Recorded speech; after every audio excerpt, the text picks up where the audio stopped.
এই দেখো বন্ধুরা, এই ডাক পাখিগুলো এসেছে। যেখানে মুড়ি দিয়েছি সেগুলো খাওয়ার জন্য।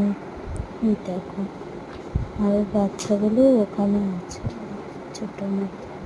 আমি সামনে যেতে পারছি না, গেলে পরেই ওরা চলে যাবে, তাই জন্য। এই দেখো, এই দেখো, এই দেখো, এই দেখো আসছে।